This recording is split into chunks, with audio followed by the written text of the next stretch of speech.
So we spent some time looking at finding the zeros of a quadratic, and we've looked at factoring and using zero product property, where we find what makes the factor zero. We've looked at quadratic formula to find the zeros, and also what the discriminant tells us about the quadratic. And today we're going to look at what happens when you use quadratic formula and you get a negative under the square root side.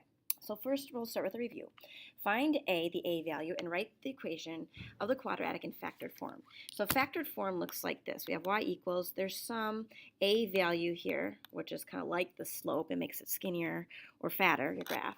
And if you have your zeros, we have x minus, I'll just call it R1 for the first zero, x minus R2. So if you can get the factors, you can use it to find the A value. So to do that, here are the steps that we've talked about. So you're going to find the x-intercepts, and those are where the graphs cross the x-axis, also called the roots or the solutions. And we know that the x-intercepts here are -3 and 2. We need a point to plug in to this equation to solve for the A values. So an easy point to plug in is the y-intercept. So that's why we'll look at the y-intercept, and that is 0, 4.5. And again, that's an x and y value. All right, we're going to plug into factored form. Here's factored form up here, and we're going to solve. So again, we have y equals our A value of x plus 3, x minus 2. So the zeros are the opposite of, or the factors are the opposite of the zeros. All right, plug in x and y and solve for A. So here, y is 4.5 for the point that we picked. We have A, and then we're plugging in zeros for x right here. So this becomes 3 times -2. Okay, so if we multiply those together, we have y equals, I'll multiply these together and I'll put it first, so -6a, and we're solving for a, so we're going to divide by -6. All right, so let me grab a calculator and do that.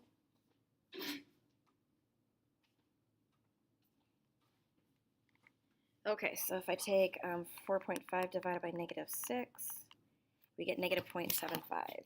So here the A value is -0.75. So then in factored form, we stick that A value in front right here and write the factors, and that's our equation.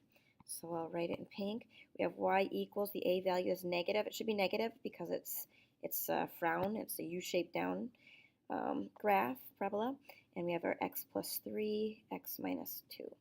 So here's factored form of the equation. All right, today we're going to review quadratic formula, and we're going to take a look at what happens when we get a negative under the square root. So it says find the zeros using quadratic formula. Again, we could try factoring, but this one says use quadratic formula. Let's review that. So here we have A equals the number in front of the x, B equals the number in front of, or sorry, A is the number in front of the x squared, B is the number in front of the x, and C is the number by itself. And if we plug into quadratic formula, we have x equals opposite B. The opposite of -8 is 8, plus or minus the square root of b squared. Here it's a negative, so I will put it in parentheses, so it'll tell our calculator just to square the -8, not just the 8, and then multiply by -1, minus 4 times a times c, all over 2a. All right, so I've told you when you do this, I want you to figure out these three numbers, and that's showing your work. So you have 8 plus or minus the square root of, and then we just type that in, so I will type that in with the parentheses, -8 squared minus 4 times 2 times 5. And that's 24 all over 4. And then once you do that, you can type this in your calculator and you'll get your two answers. So I'll do 8 plus the square root of 25, hit enter, divide by 4. So one of my answers is 3.25. And the other answer is 8 minus the square root of 25. I'll hit enter, divide by 4, and that answer is 0.75. And so those are the two answers. We say x equals 3.25 and x equals 0.75. All right, let's try the next one. Didn't leave much room here, so I will erase this. Okay, so here, what is A, B, and C? So A is the number next to the x, B is the number next, A is the number in front of the x squared, B is the number next to the x, C is the number by itself. You plug into quadratic formula. We have x equals opposite b plus or minus the square root of b squared minus 4ac all over 2a. Again, I want you to solve for these three chunks right here. And we get 4 plus or minus the square root of 0 over 2. And so this has one answer. Because of the 0, it's just 2. And then our last answer, or last quadratic, a equals 1, b equals 2, c equals 5. Plug into quadratic formula, x equals opposite b plus or minus the square root of b squared. Here, the 2 is positive, so I don't need to use parentheses, minus 4ac all over 2a. Again, get these three numbers right here. And we get negative 2 plus or minus the square root of, this is 4 minus 20, so negative 18, all over 2. And here we talked about we can't take the square root of negative 18 because there's no number times itself that's a negative number. A negative times a negative is a positive times a positive is a positive, and so we can't find a real solution. So again, this had two real solutions. Again, they were, it was what, 3.25 and 0.75, I can't remember exactly, but that one had two solutions, whatever they were. This one had one answer, and this one has 0 real solutions. Okay, when the discriminant gives you a negative answer, so again, that discriminant is the number under the radical, we know that there are no real solutions. We can see that on the graph. So if I were to graph that, it would have no x-intercept. So if I were to graph that, it might look something like that. It would not cross. However, there are two solutions. There are two imaginary solutions. When there's a negative under the square root, it can be simplified using these things called imaginary numbers. And that's what we're going to look at today, imaginary numbers. That's the problem. There is no real number that satisfies that. Mathematicians expanded the number system by creating imaginary numbers so that we can actually finish solving this problem. And they also use imaginary numbers in applications such as things that deal with electricity, electrons that have negative charge. And they needed a way to solve for certain things, so they came up with this. The square root of negative 1 is this imaginary number I. If we multiply the square root of negative 1 times the square root of negative 1, that equals negative 1. Remember, the square root and square root cancel. So if you guys see an I squared, that is negative 1. All right, how does that deal with what we're going to do today? We're going to go back to when we did the mechanics in part 1, and we're going to simplify these using imaginary numbers. So if you see that negative under the square root, that's the square root of negative 1 times the square root of 25. The square root of negative 1 is I. And then the square root of 25 is 5. So this is 5i.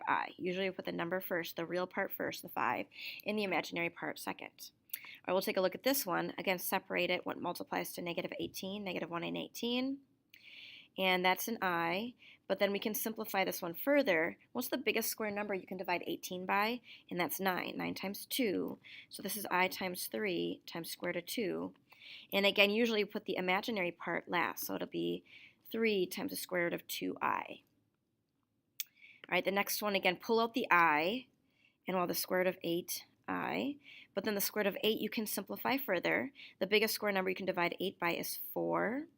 So we have the square root of 4, square root of 2i, and that's 2 square root of 2i. And our last one, the square root of negative 3. Again, pull out the I. But the square root of 3, there's no square number factor you can pull out, so that is just square root of 3i. All right, so what will that look like in regards to quadratic formula? It will look like this. All right, so let's say you're doing quadratic formula and you get down to this, negative 2 plus or minus the square root of negative 16 over 2. Before, we would stop here and say there's no real solutions. However, now you can say there's two imaginary solutions and you can find them. So to do that, we do negative 2 plus or minus the square root of 16. I'm going to simplify. That is the square root of 16i over 2. So pull out that I, that negative, and then we'll simplify further. We get negative 2 plus or minus. The square root of 16 is 4, so you have 4i over 2. And now you have these whole numbers that you can reduce. So if you take a look at the, I'm going to split this up. This is negative 2 over 2 plus or minus 4i over 2.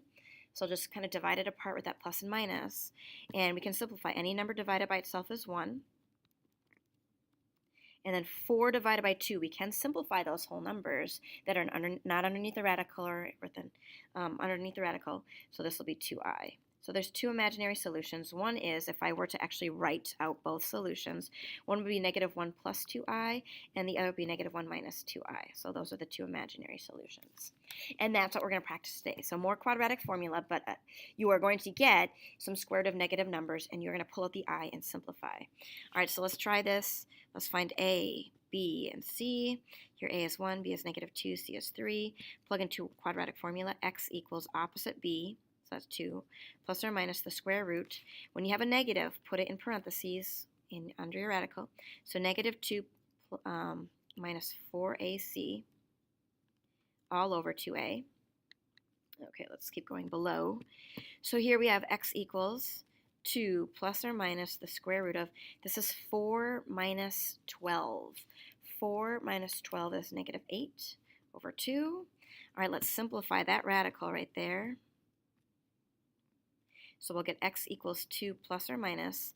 The square root of 8 is, if I pull out the biggest square number, that's square root of 4, square root of 2. And there's the I. And then we have x equals 2 plus or minus 2 square root of 2i over 2. And again, divided apart. Actually, let's just go this way. So we have 2 over 2 plus or minus 2 square root of 2i over 2. And reduce. So this turns into a 1. This also cancels into a 1. So you have 1 plus or minus the square root of 2i. And those are the two imaginary numbers. Okay, so the new part is from here, that radical part, which we've looked at before, simplifying radicals and then pulling out that negative and making it the imaginary number I. All right, let's try the next one. I'm going to clear this. As you can see, I like a lot of room when I write. Okay. So next one we have, find A, B, and C. So here A is 1, B is 3, C is 3. Plug into quadratic formula, x equals opposite B plus or minus the square root of B squared minus 4AC all over 2A. Okay, so we have x equals negative 3 plus or minus. We have 9 minus 12. 9 minus 12 is negative 3 over 2. And we have, I'll use a different color. All right, x equals negative 3 plus or minus. Oh, so this one's just the square root of 3i over 2. And that one you can't pull anything out, so we're just going to leave it. Negative 3 plus or minus the square root of 3i over 2. Notice the I is not under the radical. Okay, so that one we can't simplify any further. Let's do our very last one then. Again, I'll erase this. Okay, so first up, find A, B, and C. All right, so here A is negative 2. B is negative 4. C is negative 5.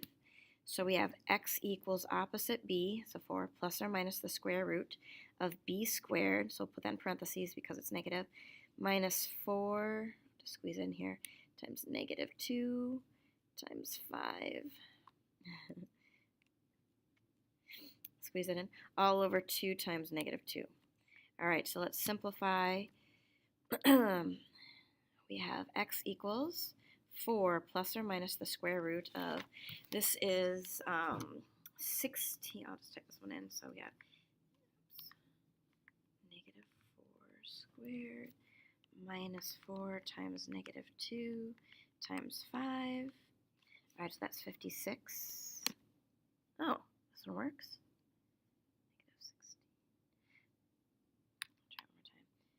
Negative 4 squared minus 4 times negative 2 times, oh, that's a negative 5. Okay, so that should be a negative 5. Negative 5. Okay, so I get negative 24 all over negative 4. All right, so this one we will pull out the I, and we're going to simplify the radical. So I'm going to do this in one step. So we have x equals 4 plus or minus. The biggest square number we can divide 24 by is 4. 4 times 6. And pull out that I all over negative 4. Okay, let's pull it apart. We have x equals 4 over negative 4 plus or minus. The square root of 4 is 2. So 2 squared of 6i over negative 4. All right, let's simplify. So 4 divided by negative 4 is negative 1. Plus or minus. Right here, we're going to simplify. This is negative 1/2. So it'll be negative square root of 6i over 2. So again, we'll reduce that 2/4 and a 1/2. Now when you see this negative here, but you have the plus or minus, I mean essentially it's the same thing. So you could write x equals -1 plus or minus the square root of 6i over 2. Because if you have plus and negative, it's minus. Minus and negative is plus. So those are your two answers right there. Okay, so on today's assignment, you'll just simplify the radicals, but then do some and tell me, does it have two real solutions, one real solution, or two imaginary? So if it's two real solutions, remember your discriminant will be positive. One real solution, you'll have a discriminant of 0. And then if you have a negative number, you'll have two imaginary solutions. And that's it.